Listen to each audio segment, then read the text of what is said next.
C'est-à-dire qu'on est parti d'une analyse des besoins, combien d'élèves voulaient revenir, des forces en présence, quels adultes pour l'encadrement, quels enseignants, mais aussi du point de vue des mairies, les personnes disponibles pour contribuer au bon entretien et au bon respect du protocole, les conditions bâtimentaires, dans quels espaces, et une fois l'analyse conjointe faite, chaque commune, en pleine concertation avec les parents et avec l'Éducation nationale, a fait une proposition d'organisation de la reprise progressive. C'est ce qui conduit à ce que dans ce département, il y ait une grande diversité de modèles, parce qu'ils ne sont pas descendants, mais ils sont partis d'une analyse concrète et concertée du terrain, sans doute dans cette intelligence collective, quelque chose qui permet de faire un démarrage approprié. Alors sur les dates de reprise, on a des écoles qui vont reprendre le 12, parfois le 14, pour certaines le 18, en tout cas très majoritairement dans ce département, sans doute au-delà de 90%, les écoles seront toutes ouvertes la semaine prochaine. Voilà. On entend assez mal, monsieur Lexon. Je vais me rapprocher du micro. Voilà. Donc plus de 90% des écoles qui iront ouvertes au cours de la semaine. On a aussi sondé, et ça ne reste que des sondages pour l'instant, l'ensemble des familles pour voir les intentions de retour à l'école. On est à un niveau qui est un petit peu inférieur à la moitié des élèves pour l'instant. Je pense qu'il y a aussi des parents qui attendent de voir comment les choses vont se passer pour progressivement se prononcer. Et donc on est bien sur une reprise progressive qui ne voit pas tous les élèves revenir. Par exemple, les petites moyennes sections de maternelle ne reprennent pas maintenant. Et selon l'organisation prévue, on peut avoir des endroits où on a privilégié les CP et les CM2, et puis une entrée progressive pour les autres. Dans certaines écoles, tous les élèves seront accueillis. Voilà. Donc, pas de modèle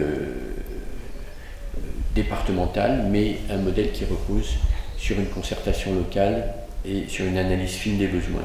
On a évidemment, pour répondre à l'ouverture, procédé à toutes les opérations d'aménagement, alors qui ont été faites par les communes en matière de mobilier scolaire, de retrait de certains, par exemple des ballons pour pas que les élèves, pas que ça circule, mais aussi on a pourvu à l'équipement en masque. Donc chaque circonscription a été livrée soit mercredi, soit jeudi de masques qui ont été distribués dans les écoles, des masques qui sont pour l'instant des masques chirurgicaux à hauteur de 2 par jour par personne, de tailles différentes selon que ce sont pour les enfants ou pour les adultes. Des prochaines livraisons vont se poursuivre, y compris la semaine prochaine, et elles sont également prévues dans la perspective de la réouverture des collèges, puisqu'on aura aussi des livraisons de masques pour les collégiens, là où ils seront obligatoires, et pour les adultes, pour tous les adultes évidemment. Donc un équipement qui est prévu.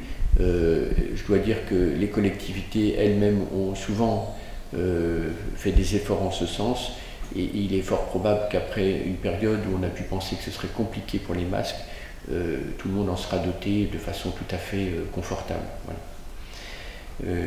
Voilà ce qu'il en était pour la reprise progressive, et on voit sans doute que les choses vont évoluer au fur et à mesure, et sans doute au mois de juin, on aura beaucoup plus d'élèves présents à l'école. On a essayé aussi de préserver une continuité pour ceux dont les parents n'avaient pas souhaité que les enfants aillent à l'école, donc les enseignants se consacrent aussi à cet accompagnement. Je dois dire qu'il y a une plasticité pédagogique remarquable des enseignants à ce sujet, parce que contrairement à ce qu'on pourrait penser, l'accompagnement à distance prend beaucoup de temps, demande beaucoup de travail, et maintenant pour beaucoup d'entre eux, ils vont devoir assumer les deux, donc c'est un gros travail, une adaptation et puis une progression qui doit être pensée en fonction des deux types de situations. Donc voilà, une grande plasticité, un énorme effort produit. Je dois saluer vraiment le travail remarquable des directeurs d'école qui sont à l'interface de la commune, des parents, qui sont parfois l'objet des tensions, des demandes. Il y a une urgence pour certaines familles, pour des tas de raisons, à vouloir reprendre l'école. Évidemment, il y a une urgence sociale pour accueillir les enfants défavorisés. Il y a une urgence pédagogique pour ceux pour qui l'enseignement à distance a été compliqué. Et puis il y a aussi une pression économique qui s'exerce puisque certains parents ont besoin de reprendre. Donc voilà, c'est à la convergence de l'ensemble de ces demandes et des possibilités qui sont offertes qu'on essaie d'apporter des réponses à tous. Voilà ce que je pouvais dire sur la reprise de l'école.